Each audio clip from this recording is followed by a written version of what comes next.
دم باش تماشاوان نیجا ام بتیگینا هفته لپیشبری ونه و هفته امیر سر تیگینا خوزایا سیمین بسکنن خوزا به اساسی وکی دو خوزایان تیب دست کردن افجی وکا خوزایا یکمین و خوزایا دویمین تیم بناف کردن خوزایا یکمین او خوزایا کو ام تیدا دیجین اف خوزا برنگه کی جنیزیکاتی انسان سربخواه هیا انسان پارچه کی وی خوزایه و تمام کاری ویه ancak xwezaya duyemîn berhemê civakîbûna însan e. Ji xwe ya ku wekî xwezaya duyemîn tê îfadekirin jî civakîbûna însan e. Xwezaya sêyemîn jî wê ew peywendî be ku di navbera xwezaya yekemîn û duyemîn de wê hevsengiya ekolojîk li ber çav bêgirtin û ji nû ve bêavakirin. Ji ber ku însan li beramberî wê xwezaya ku di nav de hatiye dunyayê jê debara xwe kiriye, biyanî bûye. Hevsengiya ekolojîk tu nekiriye. Rengekî dijberî wê girtiye. Bi peywendiyê ku ji nû ve bên avakirin, dê ev hevsengî ji nû ve bêavakirin.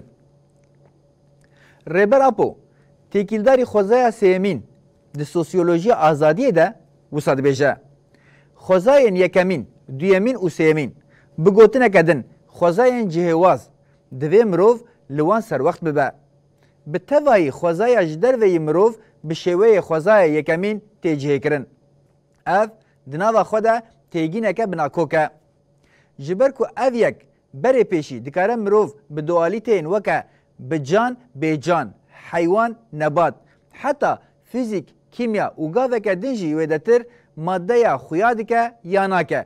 Enerjî madde, cihêkariyên cihêreng ê bê serûbinî ve bibe û mirovî bi vî awayî bide fikirîn. Ji xwe her cihêbûnek civakeke xwe ya li gorî xwe heye. Em wexta jinêz ve li pirsgirêka xwezayan binerin, em ê bandora kûr a cihêbûna obje û sûbjeyê li ser wan bibînin. Ev cihêkirineke têkûz nîne. Herîkê mirov divê hewcedariya bi şert a cihêkirinên bi vî rengî destnîşan bike. Civaka mirov weke xwezaya duyemîn bêguman xweseriyên xwe hene û qonaxeke pêşketina xwezayî ya girîng e. Lûşûna ku weke xwezayeke cuda were diyarkirin, weke qonaxeke xwezayê ya cihêwaz were biwesifkirin manedartir e. Karakterîstîka herî girîng a xwezaya civakê ya wê ji yê din cihê dike ew e. Kapasiteya zihnî bilind e, nerm e û hêza wê ya xwe avakirinê ye. Bêguman di xwezaya yekemîn de zihin, nermtî û hêza xwe avakirinê heye. Lê li gorî xwezaya civakê giran, hişk û hêdî dimeşe. Bi tevahî teorîzekirina xwezaya civakê gelekî giring e. Her çi qasî civaknasên pêşî di rêza yekemîn de cih dane vê xusûsê jî ber bi roja me îro ve analîzên parçe û avahiyê zêdetir derketine pêş. Çawa ku mirov di çavdêriya wê di analîzên xwezayên din de dike. Her wiha cihêkirina xwezaya civakê bi şêweyên avahiyên jêr jor, bi şêweyê ekonomîk, polîtîk, desthilatdarî dabeşkirin, bi awayê tebeqe û qonaxên weke civaka komînal seretayî, koledarî, feodalîzm, kapîtalîzm û sosyalîzm, komünîzm parvekirin, eger bi tenê li ser bingehê nêzîkatiyeke cihêwastiyê bi baldarî werekirin, dikare encamên manedar bide. Tu analîza avahî, tebeqe û parçe nikare şûna nêzîkatiya teorîk a yekpare bigire. Mirov dikare bibêje di vê mijarê de tu civaknas û fîlozof ji nêzîkatiya yekpare ya Aflatûn û Arîsto nebihoriye. Heta mirov dikare bibêje şîroveyên yekpare yên pêxember û zanyarên bi koka xwe ji rojhilata navîn û bi giştî jî ji rojhilat li gorî civaknas û fîlozofên modernîteya kapîtalîst hê bêtir civakî ne û mirov zêdetir ji wan hîn dibe. Nêzîkatiya wan li pêştir û pêşketîtir e. Divê bi girîngî were destnîşankirin ku di bêtesîrkirina nêzîkatiya teorîk a yekpare de rola herî girîng amûrên daneheva sermaye û desthilatdariyê lîstin e.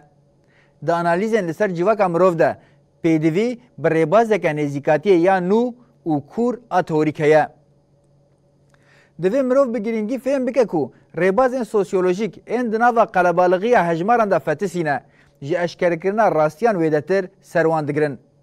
اگر از ببیجم سوسیولوژیان هی جی میتولوژیان زیدتر سر راستیان دگرن و دنخمینن دوی اوکا گوتنن جخوا زیده و نپخاندی نین حسباندن. حتی مروف دکاره ببیجه حیث کرنا میتولوژیه یا راستیه لگوری معنی د سوسیولوژیا مدرنیته کپیتالیست ده حتی داوی انسانیه و زیدتر نزی حقیقتیه. بگومان زانستا جیواکی گرینگه لیجروش هایی را زحمت کمرو ببیجه زانسته و گوتن سوسیولوژیک این لناو راسته جرواکرنا مدرنیته فرمی ویدتر زیده معنیه که افاده نکن. دوی مجرده حوجداری به شورشک به کوک آ زانستی و گاوهویتنه که ریبازی هیا. قوناغا کمروف دخوازه وکا خوزای سیمین معنیه که بدیه بتنه به شورش زانستی و ریبازی گنگاز دبه. خوزای سیمین وکا تیگین دو قوناغا که جورده جنو و آهنگ خوزای یکمین و دیمین افاده دکه. سنتزه که داستا جورده یا خوزای جواکی به خوزای یکمین را بقاسی پارادیگما تئوریک آ شورشگر پیدویاوی به شورشک به کوک آ پراتیکی جی هیا.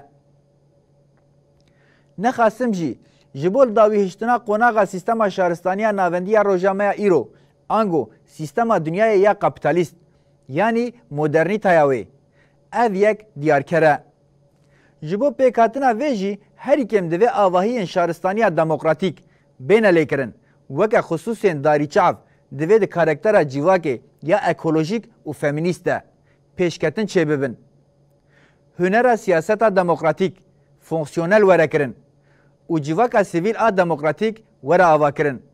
اف گاو دوی با آوایی که سرکفتی بین آویتن. خوزای سیمین سوزدان جنتک آنجی اوتوپیای که نینه. او که مروه هزا خویا سر وقت بونه یا لسر خوزایان زیده دبه جهوازیا خواه بپاریزه او تبلیبونا خواه یا آهنگا مزن پیک بینه. اف بتنه سوزدان حسرت آرمانج و اوتوپیایان نینه. هنر جیانا خوش و باشه که معنی خویا پراتیک آروژانه هیا. جبو پیکاتنا خوزای سیمین حوجداری بدمکه دریش هیا. خوزای یکمین و دیمین دو قوناغه که جورده لسر بنگه جهوازیان وکا سیستما دموکراتیک رژیما پیکاتن و افاده کرنا وکوی و آزادیه اگر دناوا ویدا خستتن جواکا اکولوژیک و فمینن پیش بکوین ممکنه. خوزای جواکا مروف هیزین پیکانینا وی قوناغه هلدگره یا دوی مروف زیده لسر بفکره مسئله خوزاین جهوازه.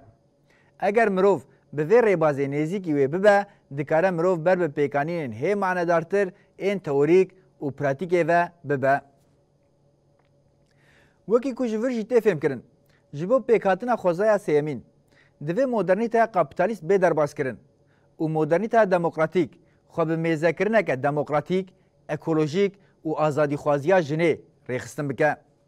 بقاسی کو اف آواکرنا جواکی هات بسرخستن مروه هزا خویا سر وقت بونه یا لسر خوزایان زیده دبه و فرق خو بپاریزه و جنوبه تبلیبونا خویا آهنگا مزن پیک بینه.